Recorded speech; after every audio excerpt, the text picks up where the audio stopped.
Bien, empezamos a grabar. Entonces, bueno, vamos a comenzar con la clase de hoy. Como ustedes recordarán, la última clase lo que vimos fue qué es lo que sucedía cuando colocábamos en un capacitor plano, eh, lo llenábamos de dieléctrico y ese capacitor estaba conectado de manera permanente a una batería.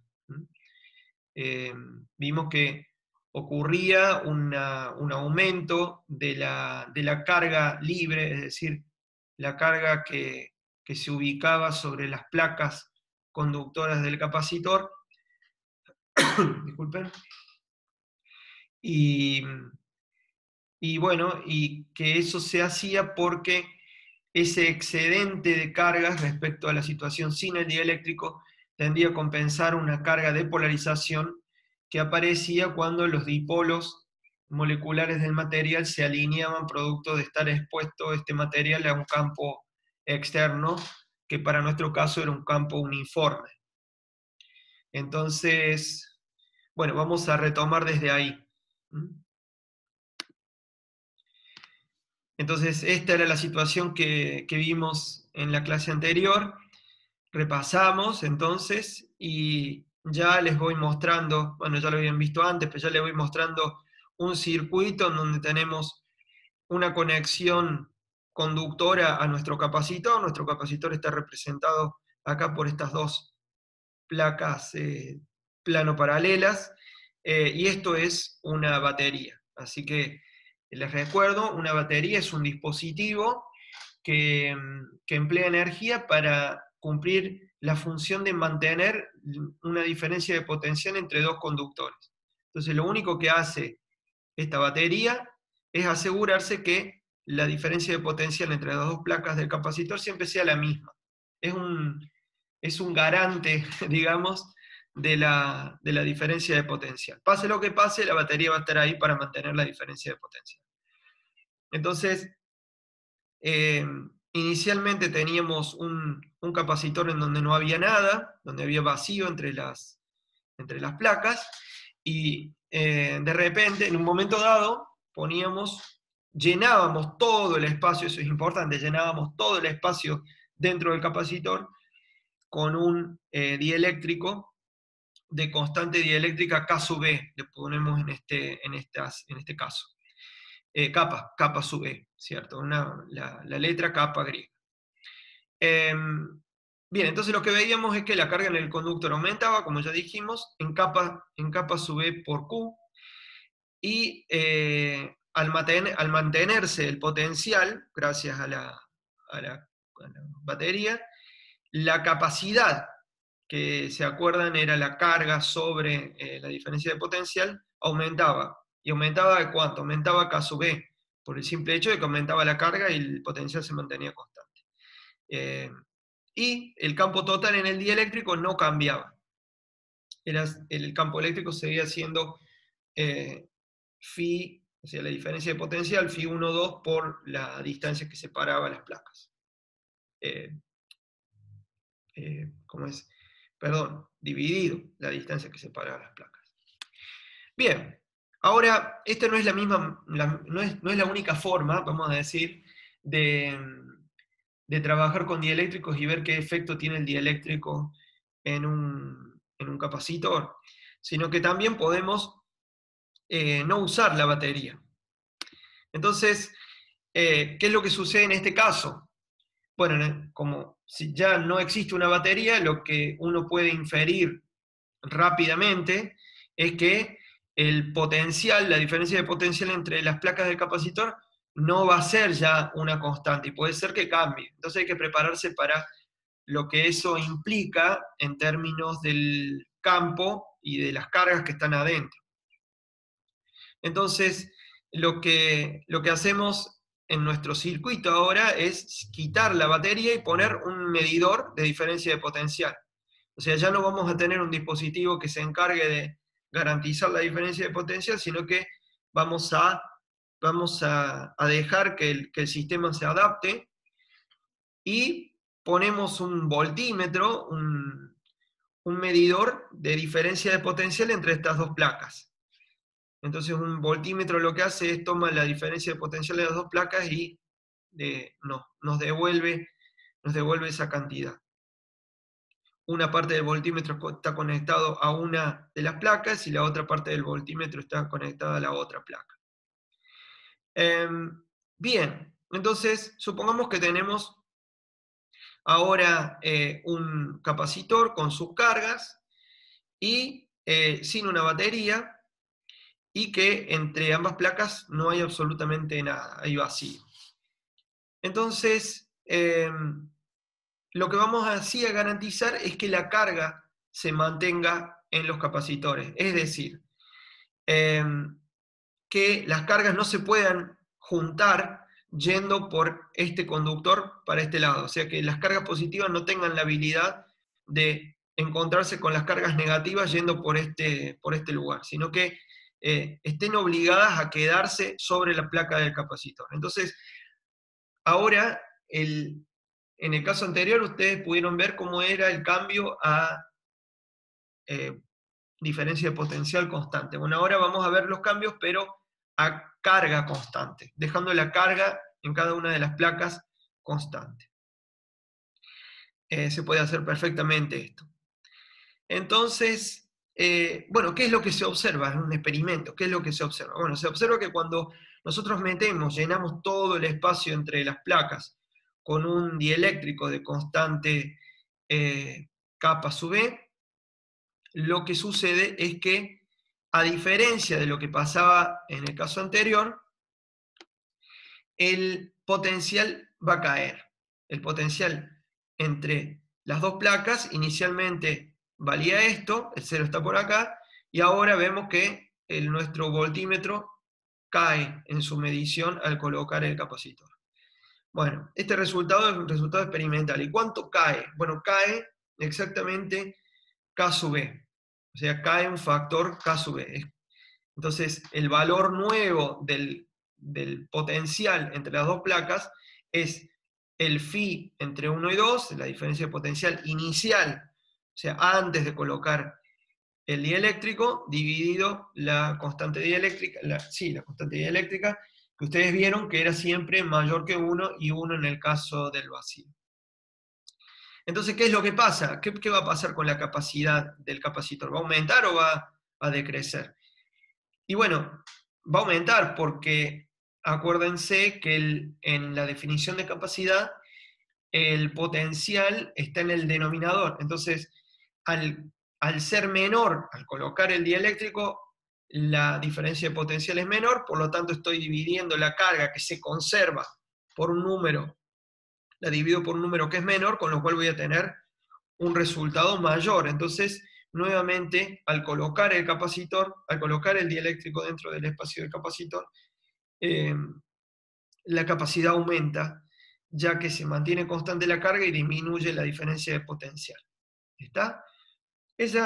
Fíjense cómo reacciona el sistema cuando conservamos, cuando conservamos potencial y cuando conservamos carga. Bien. Entonces, vamos a seguir conociendo un poco qué es lo que pasa con los campos ahora cuando tenemos un capacitor plano vacío, lo llenamos de dieléctrico, todo eso a carga constante, es decir, sin batería. Y bueno, ¿qué es lo que ocurre?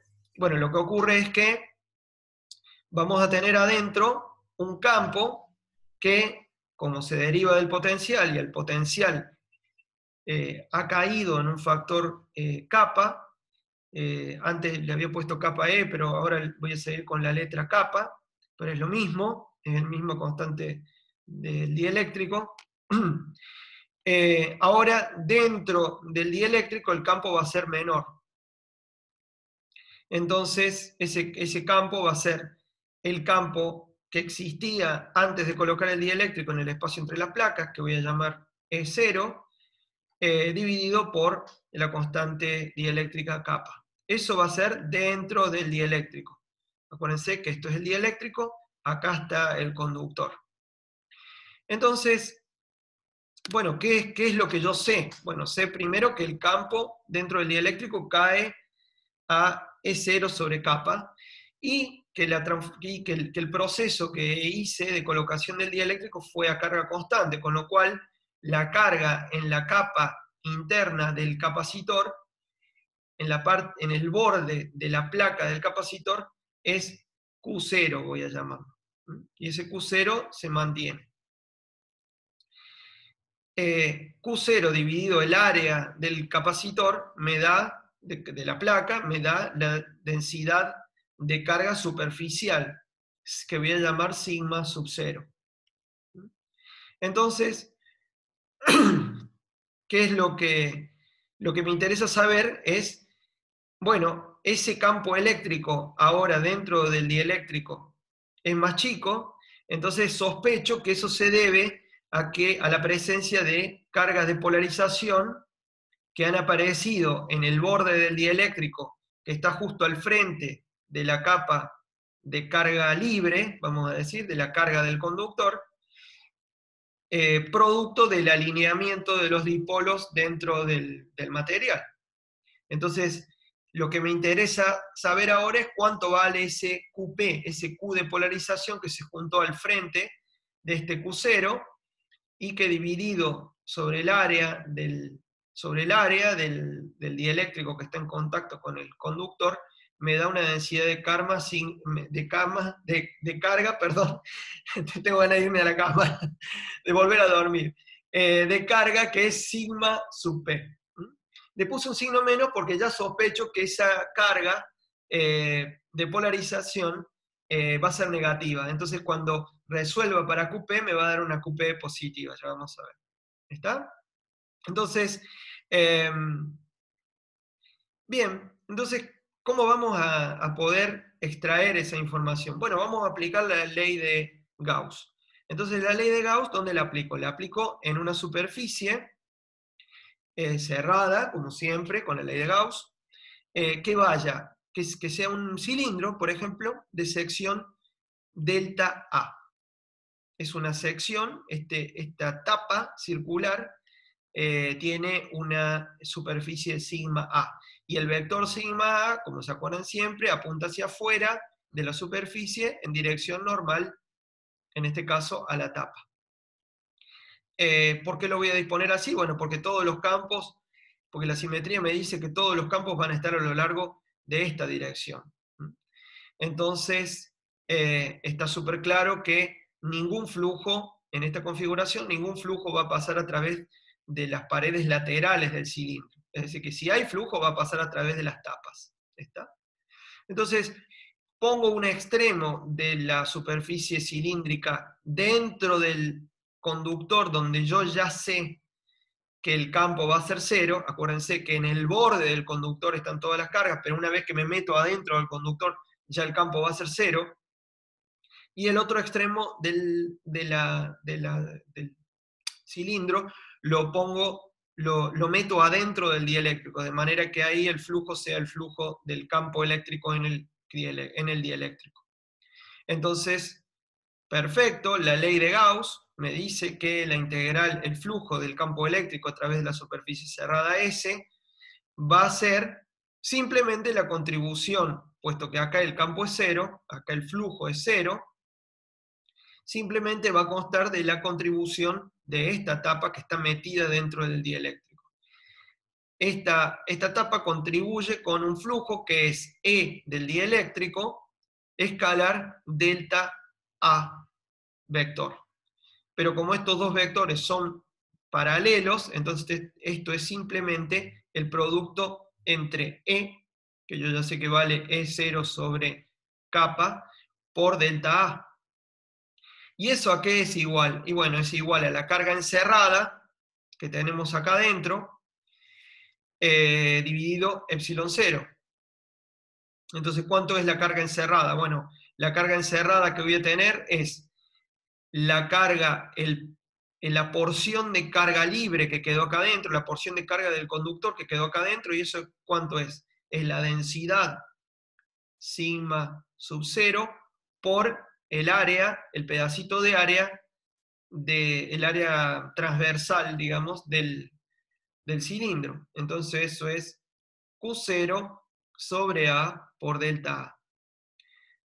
¿Y qué más va a haber adentro de ese cilindro? Y bueno, adentro de ese cilindro también va a estar la porción de carga polarizada que quedó dentro de ese cilindro. ¿Y cuánto es esa porción de carga polarizada? Bueno, es la densidad de carga polarizada menos sigma P, y eso es QP menos QP sobre A por delta A. Entonces saqué factor común delta A y puse como denominador común el área A. Entonces esa es la expresión para eh, la carga encerrada dentro del volumen que determina la superficie cerrada S. ¿Está? Estoy simplemente aplicando la ley de Gauss. Entonces, bueno, simplificamos el delta A, básicamente, y tenemos que E es igual a Q0 menos QP sobre epsilon 0 por A.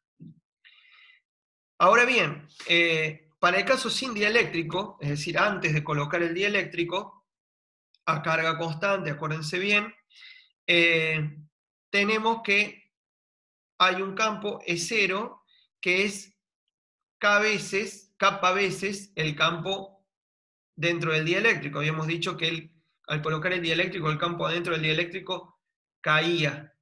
Entonces, la contraparte de eso es que el campo sin dieléctrico aumenta respecto al campo el campo eléctrico dentro en el espacio, en el vacío, va a ser más grande que el campo que encontramos en el espacio que ocupa el dieléctrico. Entonces, esto es E por capa, es lo mismo que vimos antes, es esto, es esta misma identidad. Ahora a lo largo de la dirección, por eso no pongo los vectores. ¿Y eso cuánto vale? Y bueno, por ley de Gauss, súper fácil, ya lo hemos hecho antes, es sigma 0, que es Q0 sobre A, sobre epsilon 0. Entonces, sé cuánto vale E0, eso lo sé. Entonces, bueno, tenemos dos expresiones, esta expresión de acá y esta expresión de acá, que me permiten igualarlas porque son dos expresiones para E. Entonces junto esta expresión con esta expresión de aquí y trato de ver cuál es la relación entre Q0 y QP. Entonces me queda, por un lado, Q0 sobre epsilon A, a lo cual dividí por capa, es esto que está acá, y por este lado tengo Q0 menos QP sobre epsilon 0 por A. Entonces, lo que hago es simplificar epsilon 0 por A en ambos miembros, y me queda Q0 sobre capa igual a Q0 menos QP. Y de ahí yo puedo despejar QP tranquilamente, pasando el QP para allá y pasando el Q0 sobre capa para este lado. Entonces me queda que la Q de polarización va a ser 1 menos 1 sobre capa. Acuérdense que capa por lo general es mayor que 1, entonces este número de acá, 1 sobre capa, va a ser menor que 1, por lo tanto 1 menos algo que es menor que 1 me va a dar mayor que 0. Acuérdense que le había puesto el menos antes, entonces efectivamente confirma que la carga QP es negativa, o sea que menos QP es negativo, eso quería decir. O lo que es lo mismo, multiplicando, dividiendo por A en ambos miembros, me da que el sigma P es igual a 1 menos 1 sobre capa por sigma 0. Es decir que la carga de polarización y la densidad de carga de polarización es un factor, es un porcentaje, o depende linealmente de la carga que hay en el capacitor. Esta es una cantidad fija que se determina por el tipo de material.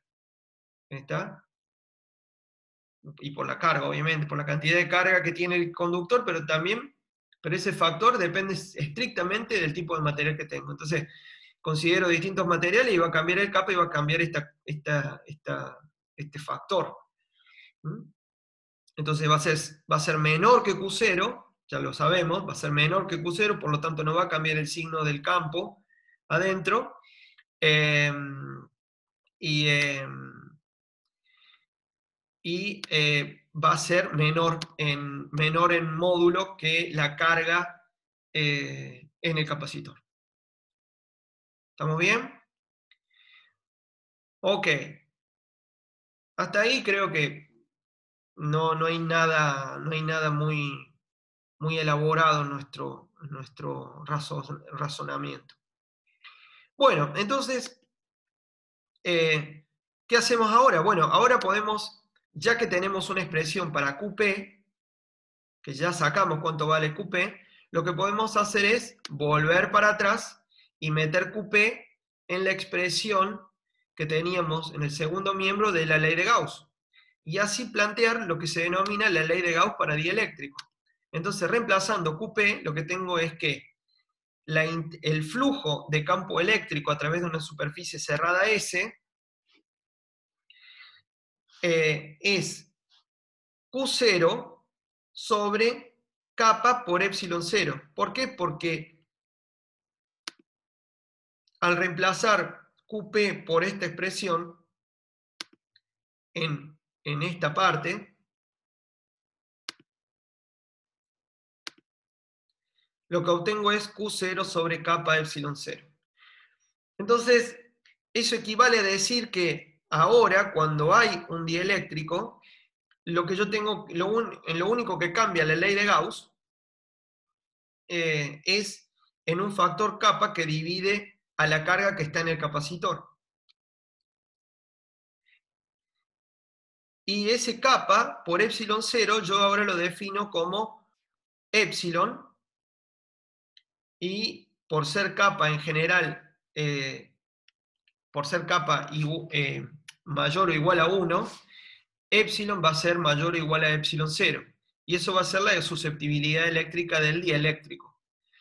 Entonces, la ley de Gauss en general, y no voy a no hago aquí la deducción en general, pero hago lo hicimos para el caso de un capacitor plano, pero se puede demostrar, no lo vamos a hacer acá, que el flujo de campo eléctrico a través de una superficie cerrada para dieléctrico o para el vacío es igual a la carga libre encerrada, valga la contradicción, porque carga libre y a la vez está encerrada. Carga libre lo que quiere decir es la carga que está sobre el conductor. A eso me refiero cuando digo carga libre. La carga que se puede mover libremente.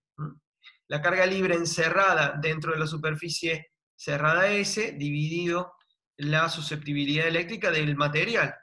Fíjense que esta formulación de la ley de Gauss incluye a la definición con la que trabajábamos antes para el vacío, ya que para el caso del vacío kappa vale 1, entonces volvemos a la expresión que habíamos visto antes de la ley de Gauss. Entonces, prácticamente no hay cambios respecto a la ley de Gauss para un dieléctrico respecto a la versión que habíamos visto antes. Y eso cuánto, y si encima y en el caso también en el que el dieléctrico es homogéneo, es decir, que en todas partes tiene la misma estructura, tiene las mismas propiedades, si ocurre incluso eso, entonces, si además incluso eso, entonces ocurre eso, entonces yo puedo sacar el epsilon afuera de la integral, como en este caso, e incluso pasarlo al primer miembro. ¿Mm? Ese va a ser van a ser los casos que vamos a manejar en este curso. No vamos a trabajar con épsilos que dependan que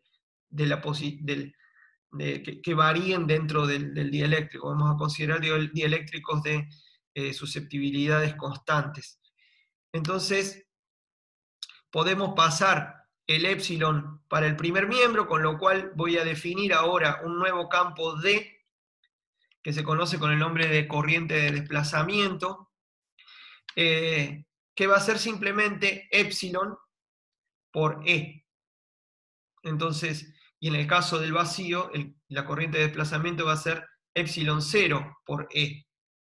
Entonces, ahí lo que me queda es, si tomo una superficie cerrada que encierra un volumen B, y considero un diferencial de área que apunta hacia afuera, y calculo el flujo a través de ese diferencial de área, la integral del diferencial de flujo va a ser la carga libre encerrada. De vuelta, carga libre no incluye polarización, va a ser la carga que no esté generada por la polarización del material. ¿Y eso qué va a ser? Va a ser la integral de la distribución de carga libre, no de polarización, sobre el volumen que encierre la superficie cerrada. Entonces, con eso tenemos una versión más amplia, una versión más amplia de la ley de Gauss. Muy bien.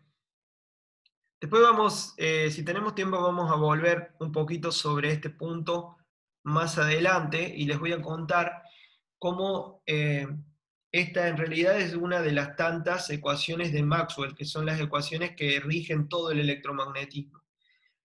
Y se las voy a presentar en formato diferencial, no en formato integral como la estamos usando por ahora.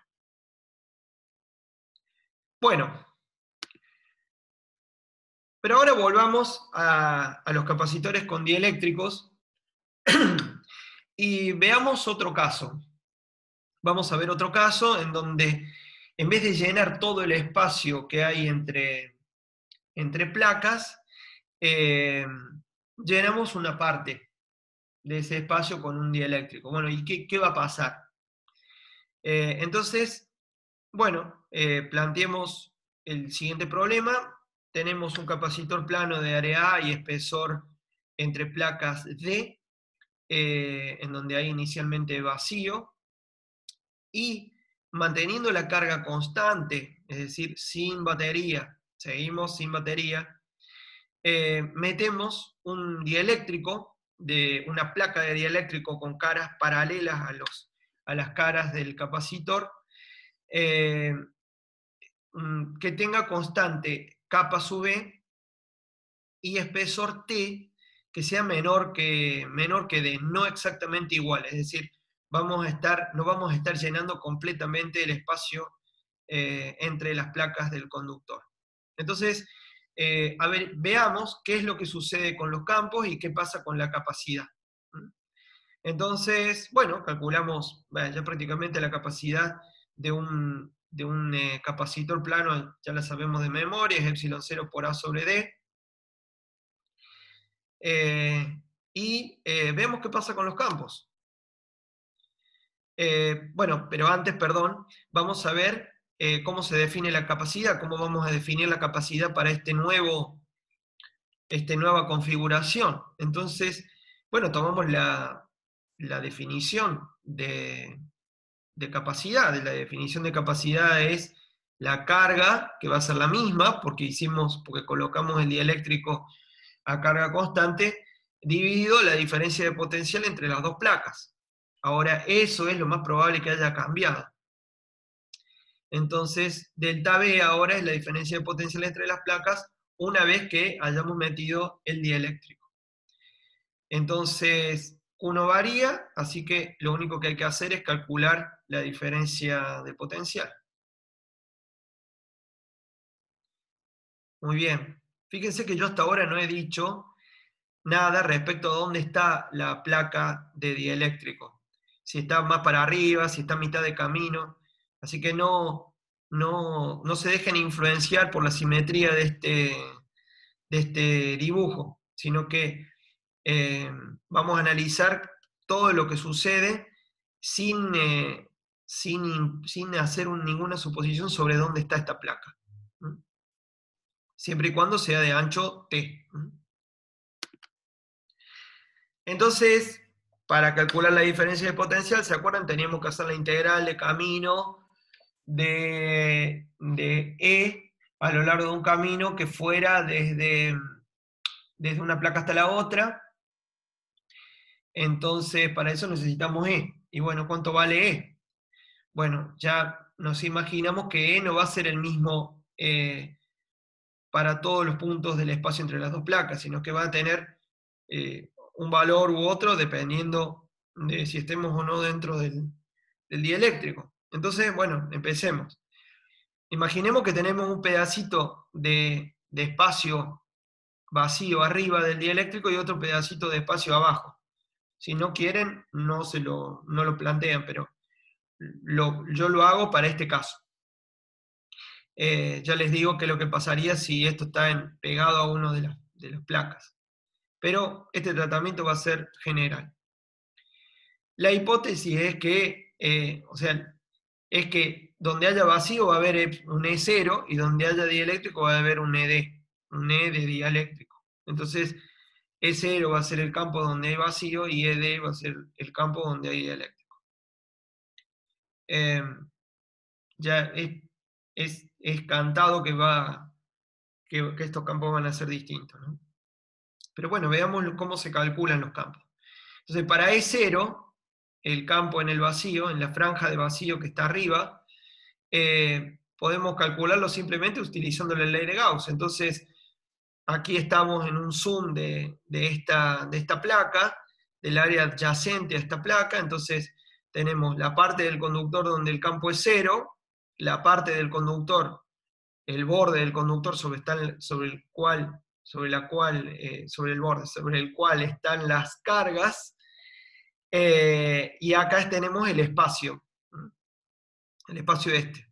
Entonces, de vuelta, agarramos nuestro cilindro, nuestra área cilíndrica, con un delta A de superficie de tapa,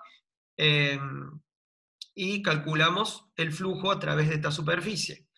Entonces, el flujo a través de esta superficie solamente va a ser distinto de cero en esta capa. ¿Por qué? Porque en esta capa hay un campo que apunta hacia abajo y que es paralelo al diferencial de área, y acá el flujo entrante va a ser cero porque metí el cilindro lo suficientemente adentro del conductor como para que ahí el campo sea cero. ¿Y cuánto va a ser la carga encerrada? Bueno, va a ser la carga presente solamente en el capacitor. Entonces va a ser la carga que quede adentro, va a ser Q dividido A, que es la densidad de carga, por el área transversal del cilindro, que es delta A. Entonces ya lo sabemos, quizás ya algunos estén durmiendo con lo que estoy diciendo, ya lo saben de memoria, pero bueno, volvemos a recordar, el campo es 0, va a ser Q sobre A por epsilon 0, o lo que es lo mismo, si lo quieren representar en vectores, va a ser, ponemos un eje de coordenada, con el eje X si quieren apuntando hacia abajo, y en ese caso, E0 vector va a ser Q sobre A por epsilon 0 versor X. Así que bueno, ya tenemos la expresión para E0. Bien. ¿Y cuál va a ser el campo en la parte de abajo? Suponiendo que tengo un poquito de vacío al menos acá abajo. Y bueno, va a ser lo mismo. ¿Por qué? ¿Cómo lo hago? Y bueno, hago lo mismo, hago el mismo planteo. Hago el mismo planteo rotando todo esto 180 grados. Entonces, bueno, pero también teniendo en cuenta que el campo se mete. Entonces, o simplemente lo hago acá. Hago un cilindro nuevamente que entre hasta acá y vaya hasta acá adentro. Entonces, el diferencial de área va a apuntar hacia arriba y el flujo va a ser negativo porque está entrando, pero también la cantidad de carga que queda encerrada va a ser negativa, así que saco exactamente el mismo resultado. Entonces, bueno, acá y acá el campo va a ser el mismo, es 0, y va a tener este módulo, Q sobre A por epsilon 0. Bien, entonces ya resolvimos para el campo en el vacío, que está contiguo, que rodea al dieléctrico. Bien, me queda el ED, que tengo que saber, que tengo que ver cómo lo calculo. Y bueno, y acá podemos ya usar la ley de Gauss para dieléctrico, que acabamos de ver. Entonces, ¿qué es lo que hacemos? Bueno, agarramos ahora una superficie cerrada S, de la misma manera, a lo largo, alineada a lo largo de la dirección del campo, que espero por simetría del problema. Y la superficie va a entrar, va a tener un extremo dentro del vacío y el otro extremo metido dentro del dieléctrico. ¿Está? Va a ver el flujo en esta superficie cerrada en esta región, en la región colindante, en la región en el lugar en donde colindan el dieléctrico con el vacío. Entonces, bueno, siempre el diferencial de área apunta hacia afuera, entonces voy a tener por este lado, no voy a tener flujo de vuelta a través de la superficie lateral, entonces va a haber un flujo de campo eléctrico en el vacío que va a entrar, entonces va a ser un flujo negativo porque va a ser opuesto a la normal, a la superficie en esta etapa, y voy a tener un flujo positivo porque ED va a apuntar hacia abajo y el diferencial de área también. Entonces, bueno, hago la integral de la corriente de desplazamiento, el flujo de la corriente de desplazamiento. ¿Y cuánto va a ser ese flujo? Va a ser cero, porque en realidad este segundo miembro me dice que depende de cuánta carga libre encerrada hay. Y entre el vacío y el dieléctrico solamente hay cargas de polarización. Hay cargas, son las de polarización, las que genera el dieléctrico, la capa que genera el dieléctrico porque se alinean los dipolitos. Entonces, hay cargas, pero no son cargas libres. Entonces, a los efectos de la ley de Gauss para dieléctrico, no califica, entonces ese segundo miembro queda cero. ¿Está? Eso no pasaba, acuérdense, en el caso del conductor, en donde las cargas sí son libres. En el caso de la interfaz entre un dieléctrico y el vacío, no hay cargas libres. Salvo que yo deliberadamente agarre y ponga una carga puntual, póngale acá, pero ese no es el problema que estamos analizando acá. ¿Está? Entonces, ¿cómo queda la expresión para el flujo? Bueno, queda, como yo les dije, el flujo saliente en la etapa esta, ¿y cuánto es eso? Es el épsilon, es el D del dieléctrico. Entonces, el épsilon del material por ED por diferencial de área. Eso es el flujo a través de esta etapa. Y menos, ¿por qué pongo el menos? Porque en este caso el E0 y el delta A apuntan en la dirección opuesta. Entonces, el menos viene acá, epsilon 0 por E0, esto es el D, este es el vector D en el vacío, por delta A. Y yo sé que epsilon es igual a K, a capa sub E por epsilon 0. Entonces, fácilmente obtengo cuánto vale ED. Ya se lo imaginaban quizás. E sub D es igual a E0 sobre KE. Entonces vuelvo a la misma situación de campo que cuando tenía un dieléctrico que llenaba todo el espacio. ¿Está? Bueno, entonces ya tenemos epsilon, ya tenemos E0 y ya tenemos ED. Bueno, entonces, ¿qué falta? Falta integrar para sacar la diferencia de potencial. Entonces, recordemos cómo se definía la diferencia de potencial. Bueno, es menos la integral de línea. Acuérdense, siempre lleva un menos la integral de línea del campo eléctrico, desde una capa hasta la otra.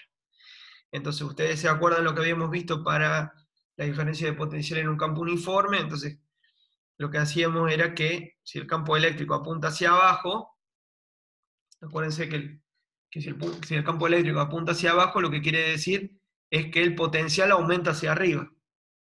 Porque acuérdense que el campo eléctrico es menos el gradiente de potencial.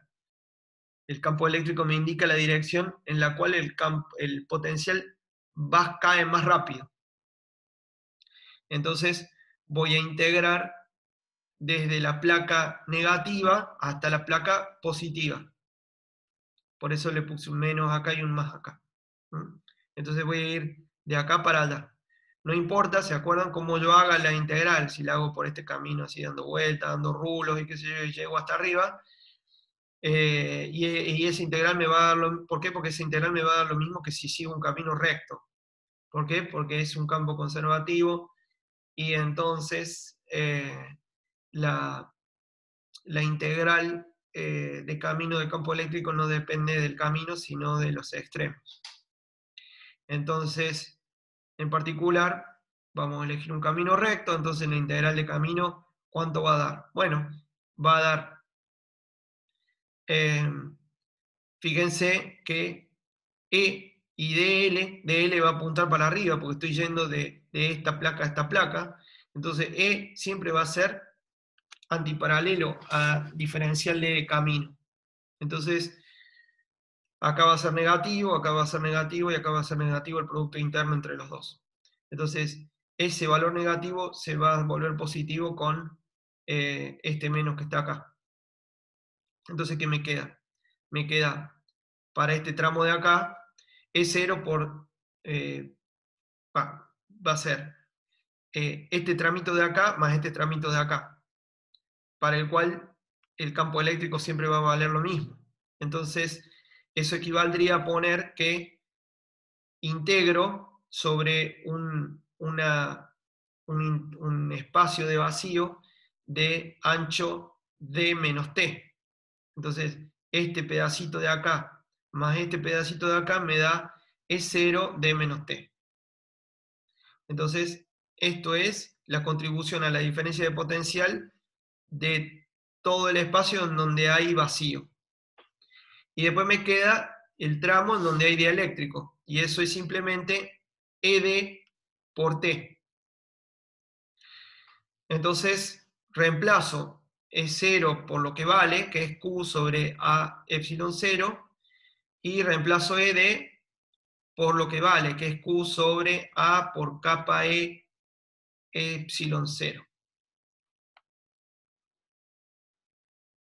Muy bien, ya estamos. Y ahora calculemos la capacidad. Ya tenemos la diferencia de potencial, calculemos la capacidad. Y bueno, la capacidad es Q sobre delta B. ¿Y qué es esto? Q dividido lo que acabamos de obtener, acá abajo. Entonces, simplificamos un poquito, tachamos todas las Q.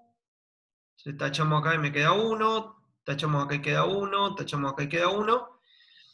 Y me queda 1 sobre d menos t sobre a epsilon 0 más t sobre a kappa e epsilon 0. ¿Hice algo más? No, creo que está. Simplemente taché los Q. Entonces, fíjense, ahora invierto yo C. Entonces, me queda 1 sobre C igual a esto. Fíjense que es directo. Invertir C es poner esto acá arriba.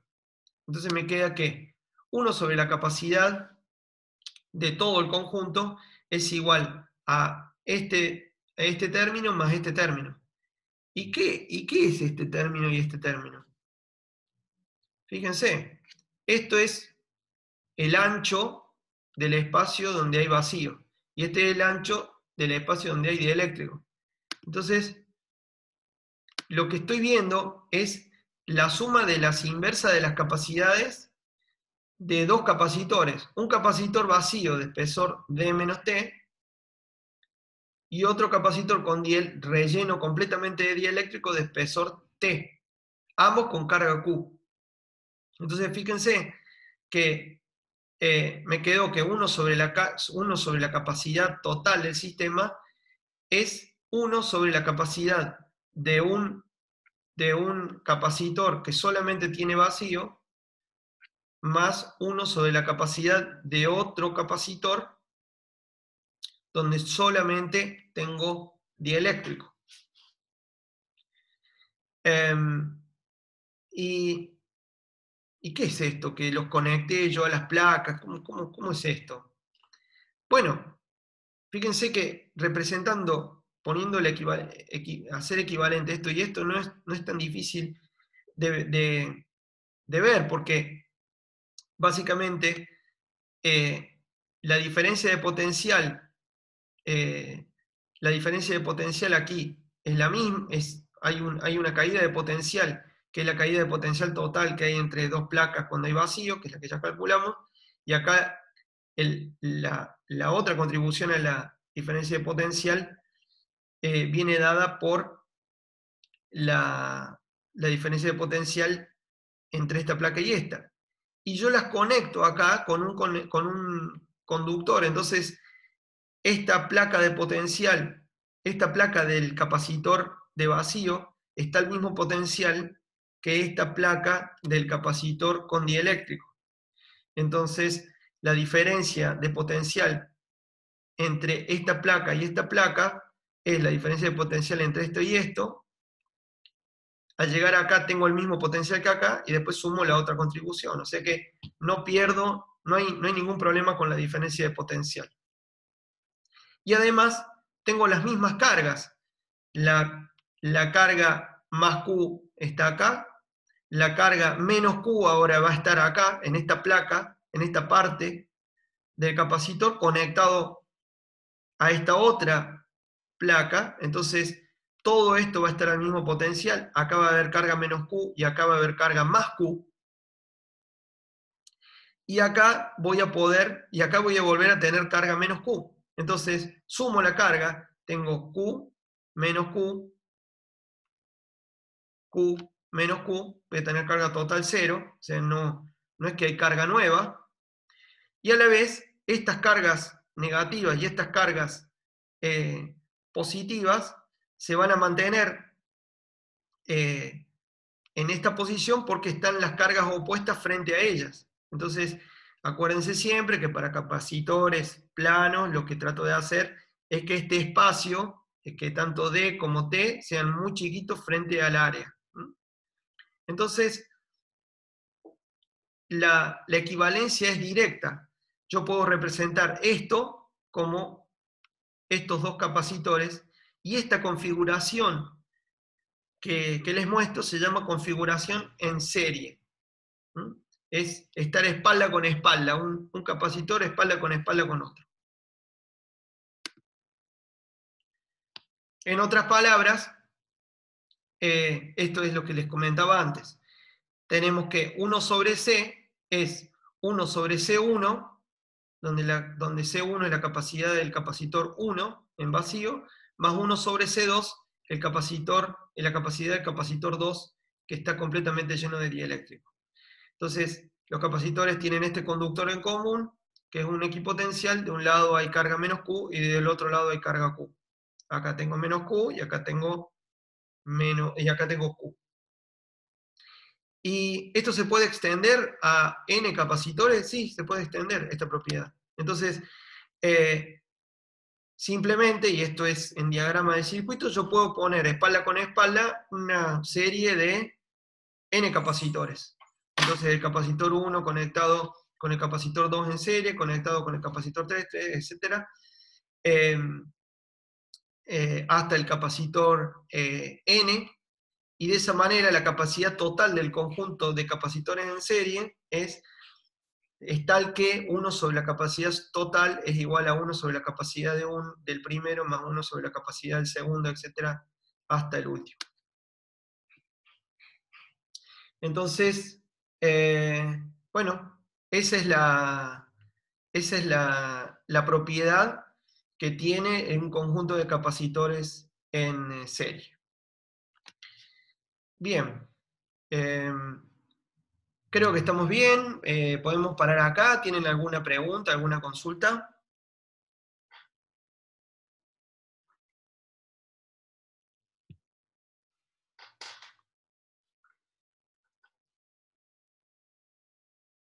Bueno, parece que se entendió, o no se entendió nada. Bueno, ¿les parece si paramos unos 15 minutos? Volvemos aquí, si les parece, a las... Ah, hay un mensaje nuevo, sí, sí. Sí, Melissa.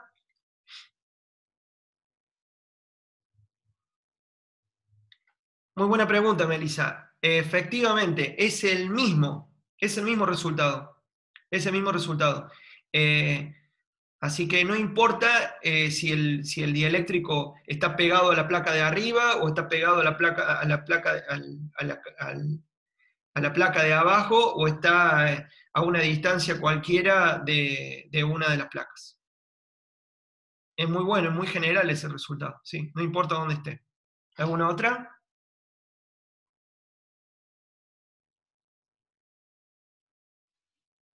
Bueno, genial. Entonces, son las 10:56, arrancamos tipo 11:10, ¿les parece? Nos vemos en 15 minutos aproximadamente.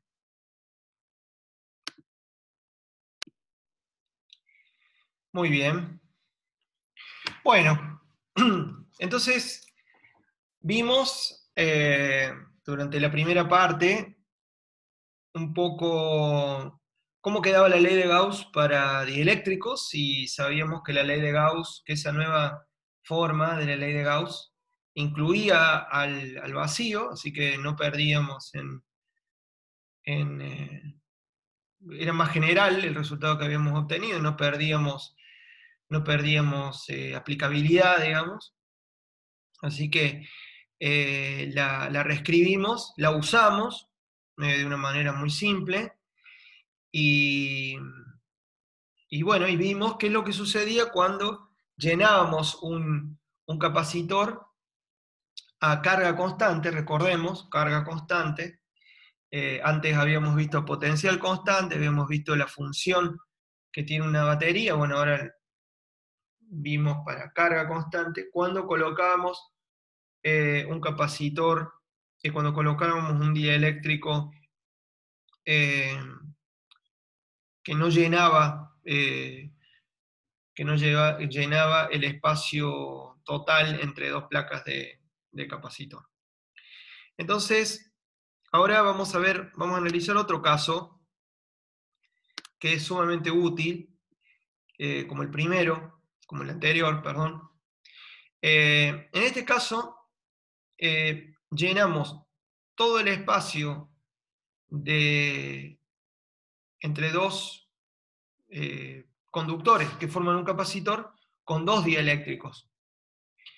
Con dos placas de dieléctricos separados, ¿no? Que no se mezclan los dos dieléctricos, es decir, que son dos bloques de dieléctricos con constantes y propiedades diferentes. Eh, y, y, bueno, esas dos constantes, K1 y K2, y que ocupan las áreas, obviamente el espacio, la separación D, y que ocupan áreas respectivamente A1 y A2, y que la suma de A1 y A2 es el área A con la que trabajamos siempre. Entonces, vamos a calcular ahora eh, la capacidad total eh, cuando tenemos un capacitor sin dieléctricos y a carga constante colocamos dos dieléctricos K1 y K2 de esta manera. A priori parece más difícil que el caso anterior, pero van a ver que no es tan complicado. Es más, es bastante simple, pero requiere pensar un poquito antes, como siempre en física, pensar un poquito antes de empezar a resolver el problema. Bueno, entonces pensemos, usemos todos los conceptos que tenemos hasta ahora. Esto es una vista de costado de este problema. Entonces, perdón, lo vemos de costado. ¿Y qué tenemos? Bueno, primero, la superficie de cada conductor, recordamos, es un equipotencial. Entonces, por más que nosotros le metamos acá en el medio dos dieléctricos diferentes de distintos capa, la propiedad de que todo este conductor está al mismo potencial, toda esta superficie del conductor, acuérdense que el interior del conductor tiene campo cero. Yo acá estoy representando simplemente el borde del conductor, ¿está? Entonces, eso va a hacer que no va a cambiar la propiedad del conductor. Va a ser siempre, todo esto va a estar en el mismo potencial y todo esto va a estar en el mismo potencial. Punto número 1. Entonces, la diferencia de potencial entre un conductor y el otro va a seguir siendo la misma. Va a seguir siendo, va a ser la misma para cada dieléctrico. Es decir, entre acá y acá la diferencia de potencial va a ser la misma que entre acá y acá. Entonces, en lo que respecta al campo que yo voy a encontrar adentro de cada dieléctrico, en la medida que me interesa la diferencia de potencial, ya se pueden imaginar que sí, esta diferencia de potencial acá va a ser la misma que entre las dos placas acá. Entonces, eso por un lado. Y lo que puedo hacer es relajar respecto a la carga. Entonces, yo no sé cómo se va a distribuir la carga, pero nosotros ya hemos visto en conductores que las cargas eran libres. Entonces, cuando había alguna situación de campo externo, cuando había algún campo en el cual se colocaba el conductor, las cargas en el conductor se reacomodaban, ¿se acuerdan? Y nosotros analizábamos qué es lo que ocurría cuando una vez que las cargas en el conductor se hubieran reacomodado. Entonces, le vamos a permitir a cada conductor acomodar sus cargas de acuerdo al dieléctrico sobre el cual se encuentran. Entonces, pero lo que sí voy a suponer que va a haber dos distribuciones de carga distintas, que la distribución de carga acá arriba de uno de los dieléctricos va a ser distinta a la distribución superficial de carga encima del otro dieléctrico.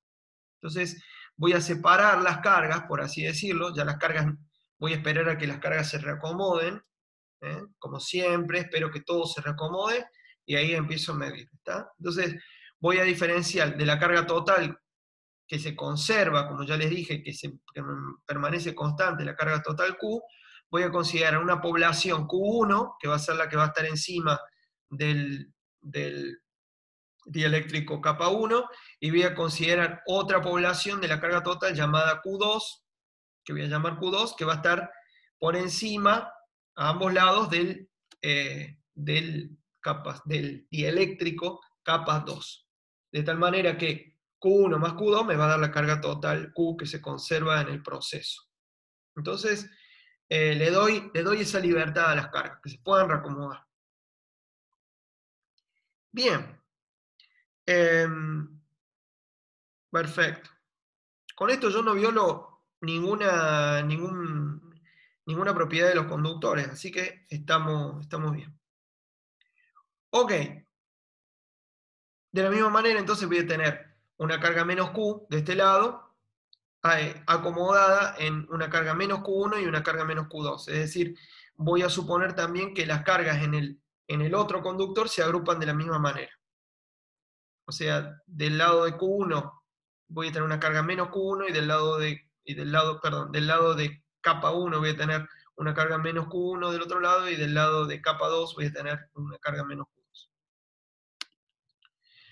Bien, entonces, bueno, vamos a ver cuánto valen los campos. Entonces voy a llamar, ¿a qué se me borró el E1? Voy a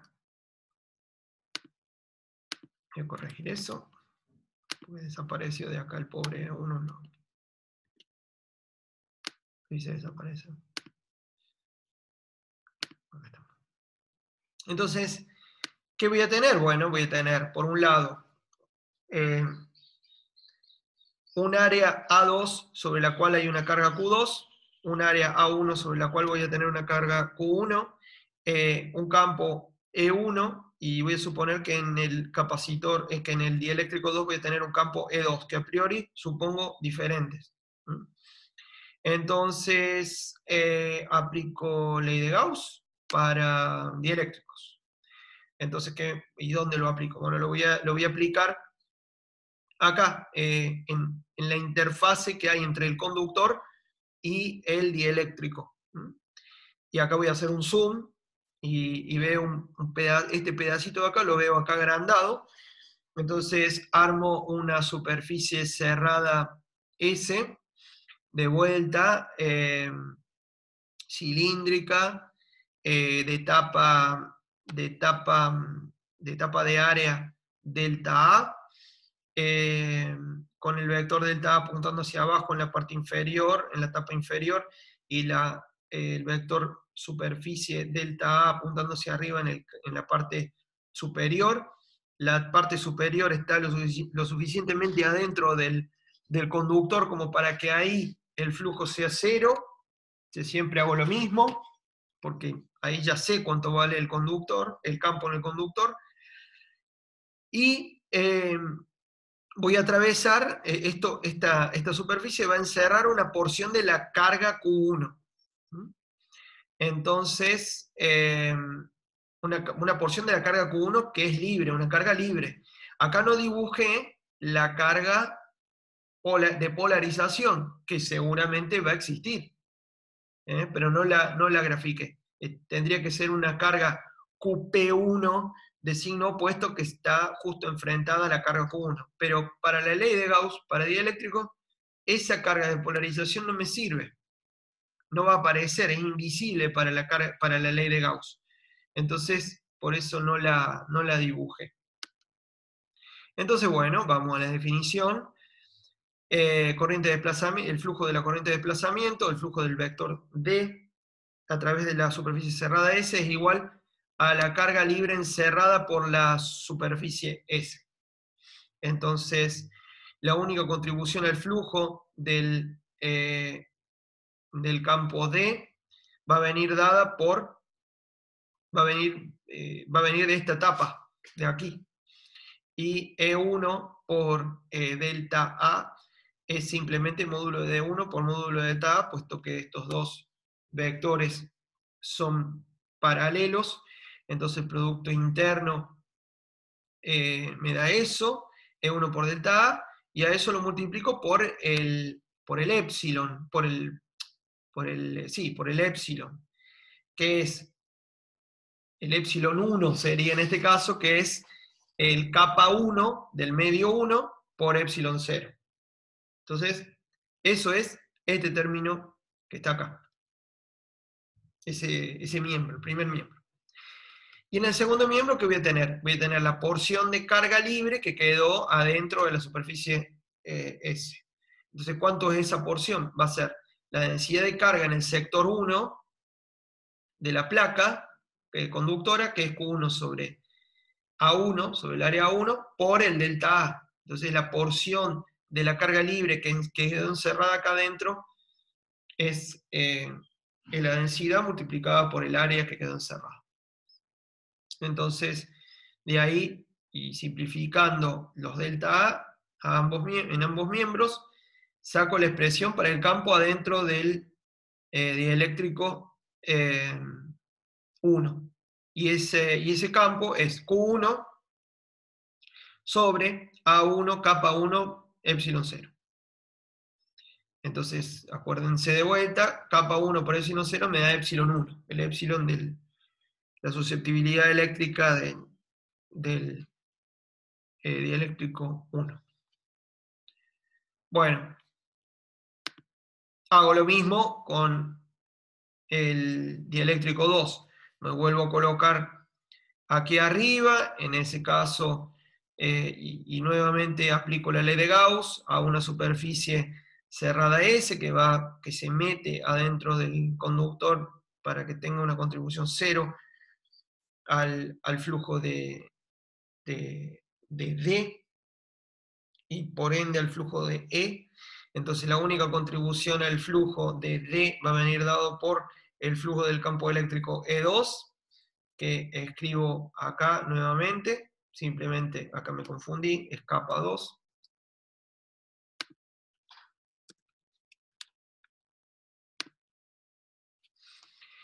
Entonces kappa 2 por epsilon 0 por E2 por delta A, y eso es igual a Q2 sobre A2 por delta A. y eso me da un E2 igual a Q2 sobre A2 capa 2 epsilon 0.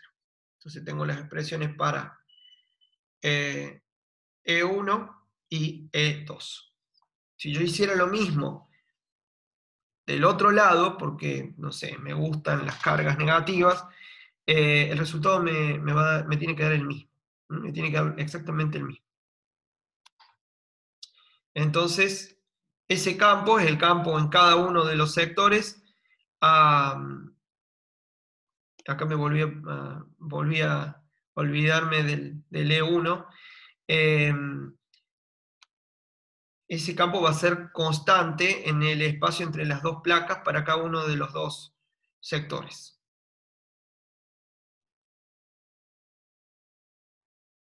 Bien. Voy a poner acá el E1, así ya lo dejo listo.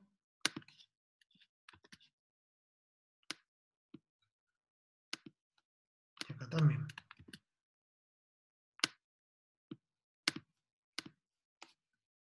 Perfecto. Bueno, muy bien. Bueno, entonces, ¿qué hay que hacer ahora? Bueno, hay que ver qué es lo que pasa con la diferencia de potencial. Pero la diferencia de potencial, habíamos dicho que era la misma para los dos sectores. El sector eh,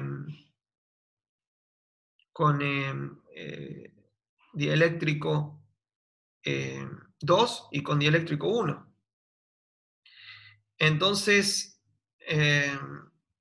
obviamente, esa diferencia de potencial, no se confundan, se los digo por las dudas, esa diferencia de potencial con los dieléctricos va a ser menor que la diferencia, porque se hizo a carga constante, va a ser menor a la diferencia de potencial que había antes, cuando no había colocado los dieléctricos. ¿Está? Eso es por el hecho de haber metido un dieléctrico a carga constante y no a potencial constante. Pero una vez que ya coloqué los dieléctricos, la diferencia de potencial en esta zona entre las dos placas y en esta zona entre las dos placas es exactamente la misma. Entonces, alguien podría decirme, pero bueno, César, eso quiere decir que si delta B es igual a E1 por D y es igual a E2 por D, entonces los campos son iguales. Bueno, y yo contestaría, efectivamente, los campos eléctricos son iguales. Entonces, saqué una propiedad, y es que en esta configuración los dos campos eléctricos son iguales. No son iguales los campos D, acuérdense, porque D era el epsilon por el E. Pero el campo E, el campo eléctrico, no la corriente de desplazamiento, el campo eléctrico, en un dieléctrico y el otro son iguales, para este caso. Muy bien, entonces, genial, yo puedo simplemente usar cualquiera de las dos expresiones para el delta B. Usar E1 por D o usar E2 por D, que es lo mismo. Pero veamos un poquito qué pasa si yo igualo las dos expresiones que obtuve para los campos E1 y E2. Bueno, los tengo aquí. Q1 por D y sobre A1 capa 1 epsilon 0 y Q2 por D sobre A2 capa 2 epsilon 0. Bien. Entonces, de la cuenta anterior, lo que hago es pasar multiplicando a 2 por capa 2 y me queda Q2 en función de Q1. Es decir, ¿qué relación tiene que haber entre Q1 y Q2? Y bueno, es esta relación que tenemos acá. Entonces, bueno, ¿cómo queda la capacidad? Entonces, la capacidad total de todo el sistema es Q sobre delta B y Q total es Q1 más Q2. Yo ya había dicho que era la suma de las cargas. Entonces, tengo Q1 y a Q2 lo puedo expresar en función de Q1. O sea que en vez de Q2 puedo colocar esto. Y abajo, como delta B, puedo poner el valor de delta B que yo elija. El obtenido con E1 o el obtenido con E2. me da lo mismo. Pero a mí me interesa poner todo en función de Q1 para poder simplificar Q1 y sacar la capacidad. Entonces, pongo la expresión derivada de E1, y eso es Q1 por D sobre A1 capa 1 epsilon 0. Ahora reemplazo Q2 acá, y tenemos esto. Tenemos que C es igual a Q1 más A2 por K2 por Q1 sobre A1 por capa 1, dividido Q1 por D sobre A1 capa 1 epsilon 0. Entonces tengo Q1 en todos los términos, en todos los factores. Entonces simplifico Q1, se va a Q1, y ahora lo que hago es, bueno, me queda esta expresión que está aquí, y ahora lo que hago es que esto pase multiplicando arriba. Esto, que es el denominador del denominador, puede pasar multiplicando el numerador, ¿está? Entonces ahí me queda A1 por capa 1 por epsilon 0, más A2 por capa 2, que es esta parte, por A1 por capa 1 por epsilon 0 sobre A1 por capa 1. Este A1 por capa 1 se va, y me queda A1 por capa 1 epsilon 0 sobre D, más A2 por capa 2 epsilon 0 sobre D. Fíjense, les va a parecer muy familiar la expresión A1 epsilon sobre D, A1 epsilon 1 sobre D, A2 epsilon 2 sobre D. ¿Qué son? Son las capacidades la capacidad de un capacitor con dieléctrico K1 de área A1 y la capacidad de un dieléctrico, de un capacitor de área A2 con dieléctrico capa 2, sumadas.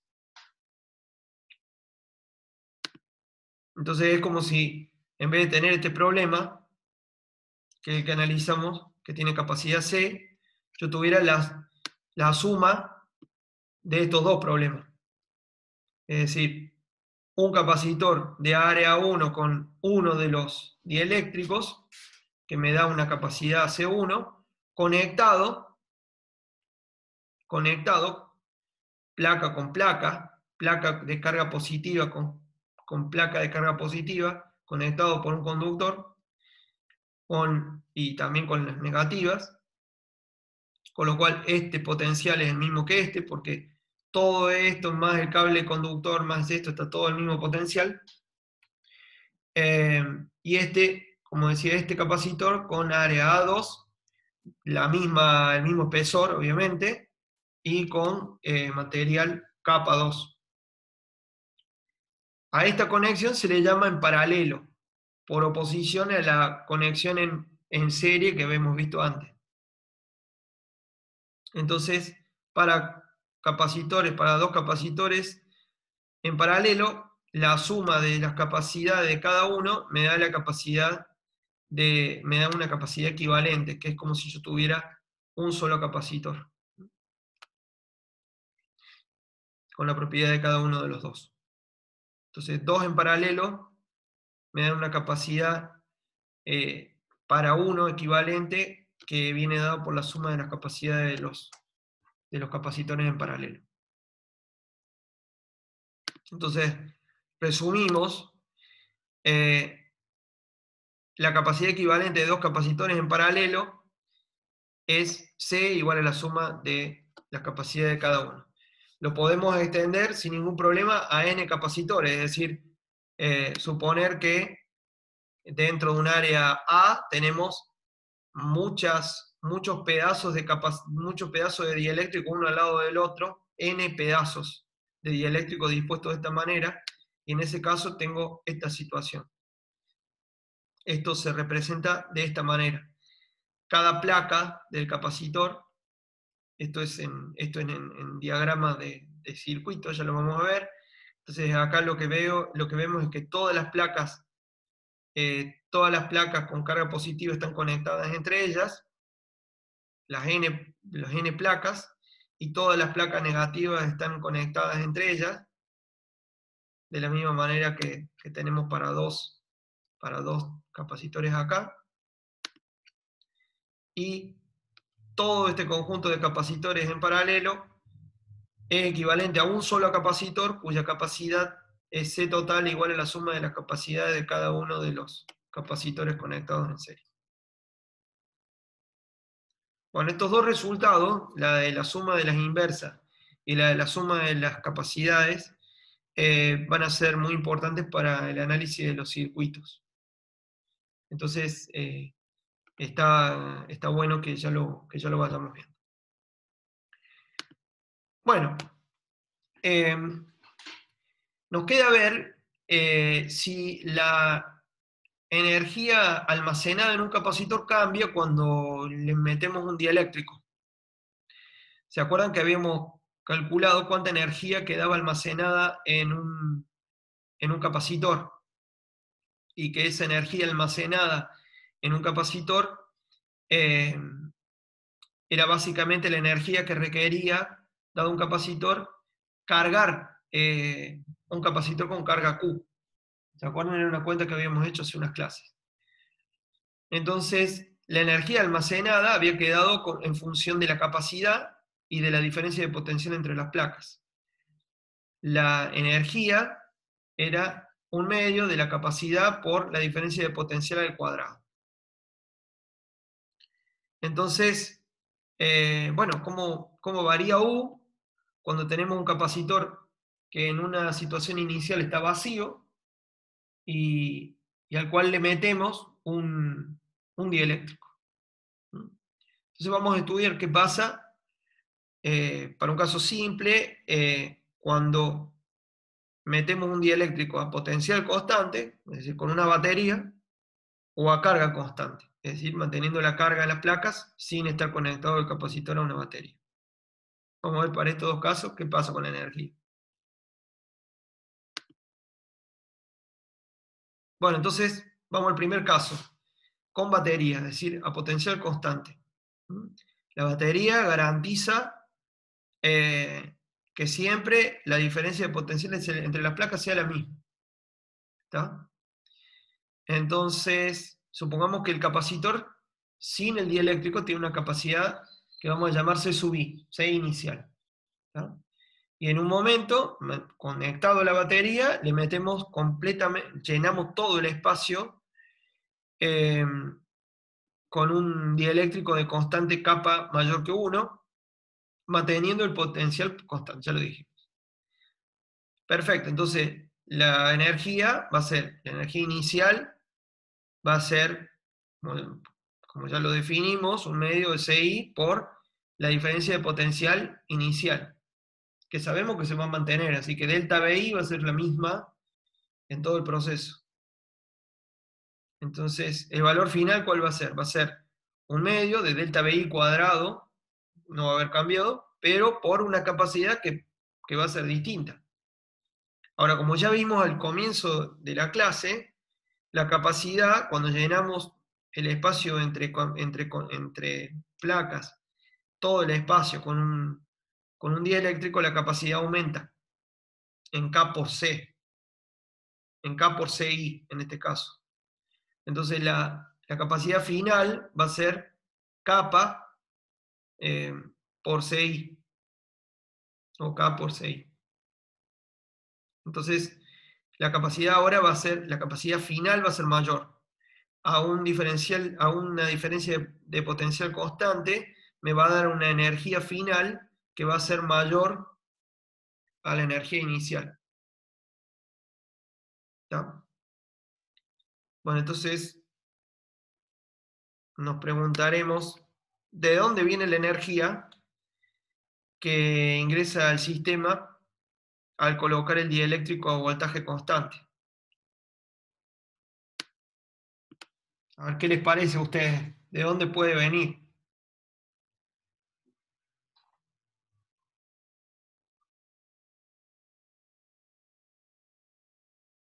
¿Alguien tiene alguna opinión?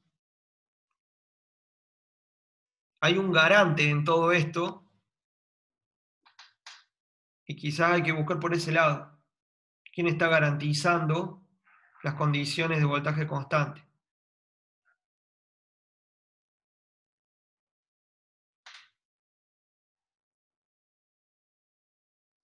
Bueno, piénsenlo y, y probablemente esto vaya a las preguntas nuevas en el sitio, en el aula. Bien, muy bien, Abril, muy bien, de la batería, exactamente, exactamente. Va a venir de la batería está garantizando que eso, la batería está garantizando que la diferencia de potencial se mantenga. Entonces ella va a hacer ese trabajo que al entrar el dieléctrico vamos a ver transformado en energía final mayor que la energía inicial. Muy bien, Abril, Micaela. Entonces, bien, eh, es una pregunta que nos hace pensar en cómo fluye la energía hacia el sistema. ¿Está? Bien, bueno, entonces ahora vamos para el otro caso, el caso en el que sacamos la batería, ponemos el voltímetro y mantenemos la carga constante. ¿Está? Entonces partimos de la misma condición inicial, capacidad inicial en el vacío C sub I, diferencia de potencial delta VI, y llenamos completamente el espacio con un dieléctrico de constante kappa mayor que 1, manteniendo ahora la carga constante. Entonces la energía pasa de un valor inicial, que tiene una expresión similar a la anterior, a un valor final. Entonces, como recordamos desde el comienzo de la clase, la capacidad aumentaba también cuando metíamos un dieléctrico a carga constante. También aumentaba. Entonces, bueno, uno tendría a decir, bueno, entonces aumenta de vuelta la energía. Bueno, hay que tener cuidado porque ahora el tema es que el potencial varía, porque ya la carga, lo que mantenemos constante, ya no tenemos una batería que nos esté garantizando la provisión de energía potencial, de potencial, de diferencia de potencial. Entonces, ya no va a ser verdad que el valor final de la diferencia de potencial va a ser igual al valor inicial. Es más, ya sabemos qué es lo que va a pasar. Sabemos que la experiencia nos dice que la diferencia de potencial va a caer en un factor K. Entonces, bueno, ¿quién va a ganar? ¿Va a ganar el aumento de la capacidad o va a ganar el aumento de la disminución de la diferencia de potencial? Y bueno, y ahí lo que ayuda a ver es la expresión que tenemos acá abajo, en donde vemos que CF es lineal y delta BF está al cuadrado. Entonces, ¿qué me va a dar esto? Me va a dar que, por un lado, voy a tener K por CI como valor final de la capacidad y delta BI al cuadrado sobre kappa como el potencial final al cuadrado. Y eso me va a quedar UI sobre kappa. Y como kappa es mayor que 1, es mayor o igual a 1, para incluir el caso en que mi dieléctrico no existiera, en el caso en que kappa igual a 1, voy a tener que la U final va a ser igual a la U inicial, pero si tengo un dieléctrico, donde kappa es mayor que 1, U inicial sobre la U final va a ser U inicial sobre kappa, es decir, vamos a tener una energía menor a la energía inicial. Entonces, en un caso va a haber aumentado la energía, o sea, voy a haber puesto, la batería puso energía en el sistema, y en otro caso voy a terminar con una energía menor. Entonces, esa energía se fue a otro lado. La energía que en exceso que había, I menos U final, fue a parar a otro lado. Entonces, me vuelvo a preguntar, ¿dónde fue esa energía? Este es un poco más sutil, digamos. Pero ya vimos lo que pasaba En las clases anteriores vimos qué podría estar pasando. A la polarización. ¿Quién está hablando? Ignacio. Ignacio, ¿qué tal? Exactamente, a la polarización. Esa es la respuesta, fue a la polarización. Y en parte a cierto rozamiento que ocurre a nivel microscópico cuando rotan los dipolos. No nos vamos a meter en eso, pero les cuento que va a haber una especie de rozamiento, y como ustedes probablemente se acuerden de dinámica, cuando había rozamiento había calentamiento, porque había transformación de energía cinética en energía que se disipaba en calor. Entonces va a haber un flujo de energía que se va hacia afuera del sistema porque se va a polarizar, y en parte va a ir a la polarización y en parte también va a ir a un rozamiento dentro del dieléctrico, que normalmente se calienta cuando es expuesto a un campo externo. Eso se observa. Muy bien. ¿Se entendió? ¿Se entendieron las respuestas? Perfecto, perfecto. Cualquier cosa, me consultan ahora, o me consultan en el sitio, no hay ningún problema. En el aula virtual de exactas. Ok. Bueno, con eso yo diría que ya tenemos bastante cubierto el tema de capacitores y dieléctricos. Quisiera ya en los últimos minutos, porque dije que iba a ser un poquito más corto hoy,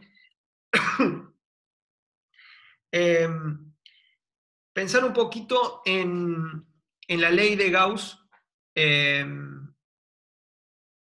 para dieléctricos. Entonces, la ley de Gauss para dieléctricos habíamos visto que era que, dada una superficie cerrada S, la integral, el flujo de las corrientes de desplazamiento a través de esa superficie S era igual a la carga libre, a la densidad de carga libre. Bueno, no sé si ustedes se recordarán, pero en análisis 2 probablemente vieron el llamado teorema de la divergencia.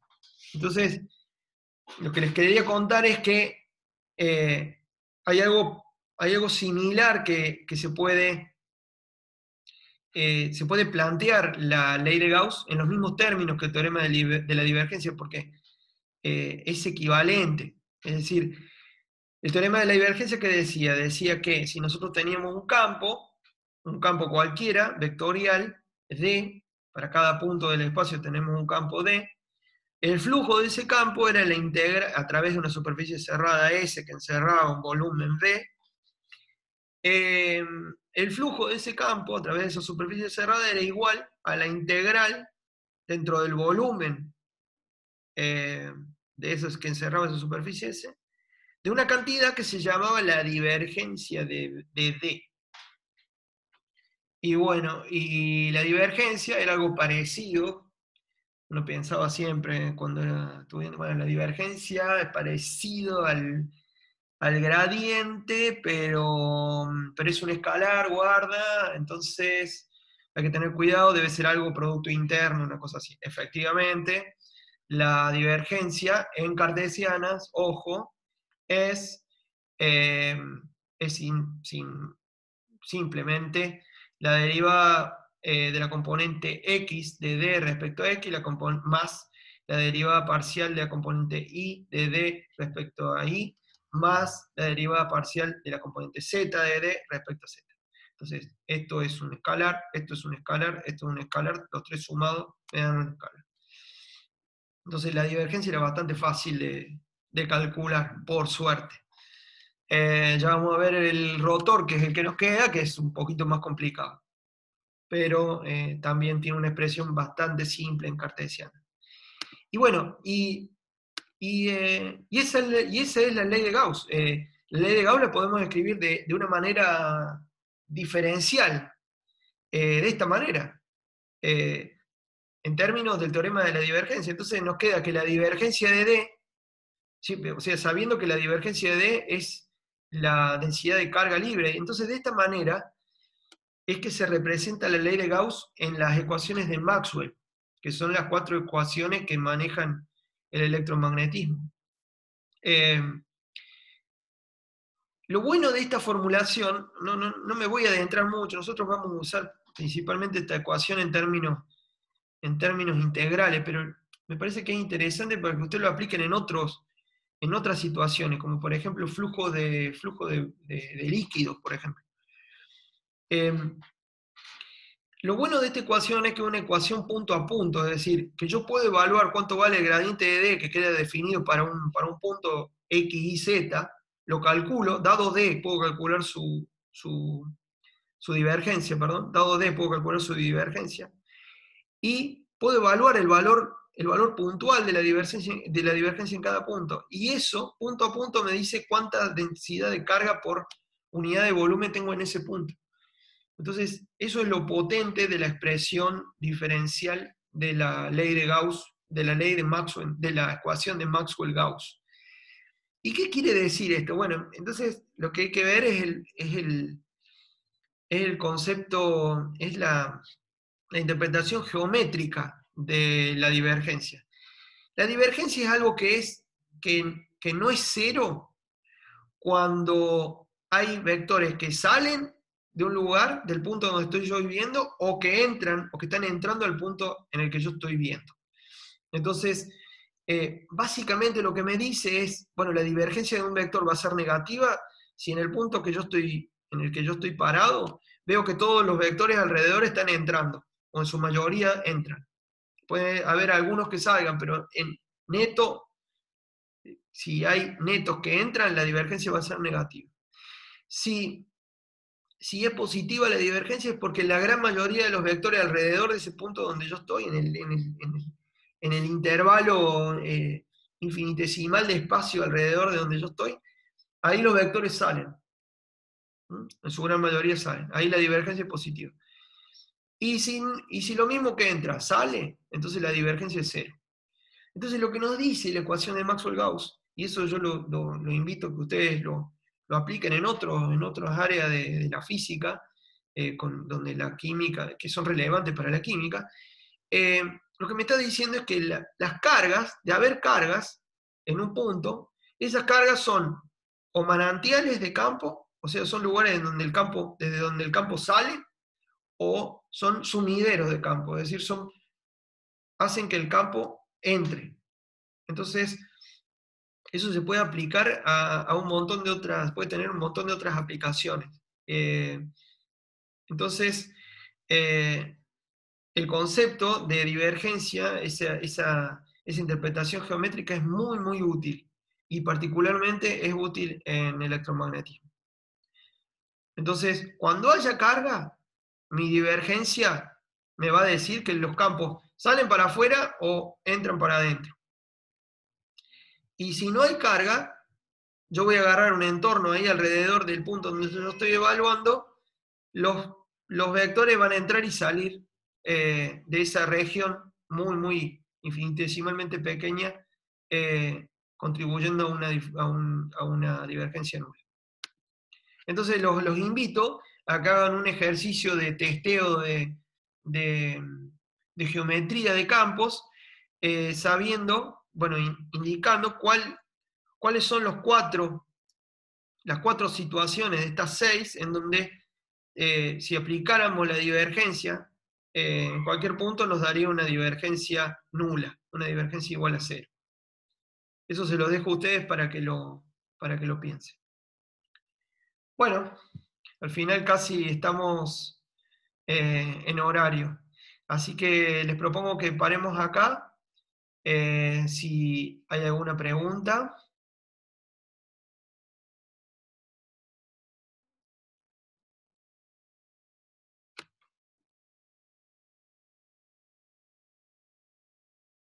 Melissa pregunta, en el caso de potencial constante, ¿no hay pérdida de polarización o predomina el efecto de la batería?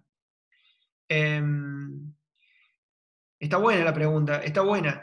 En el caso del potencial constante, digamos que la batería es un garante perfecto, es decir, em, la batería suple, provee toda esa energía. Hay pérdida en la polarización, sí, pero esa pérdida de la polarización no va en desmedro de una caída del potencial, porque cualquier caída del potencial que vaya a la pérdida, que vaya a la polarización, la repone inmediatamente la batería. Entonces sí existe un calentamiento, pero la batería termina supliendo esa falta de energía que fue a polarizar el material. ¿Se entendió? Perfecto. Muy bien, ¿alguna otra pregunta?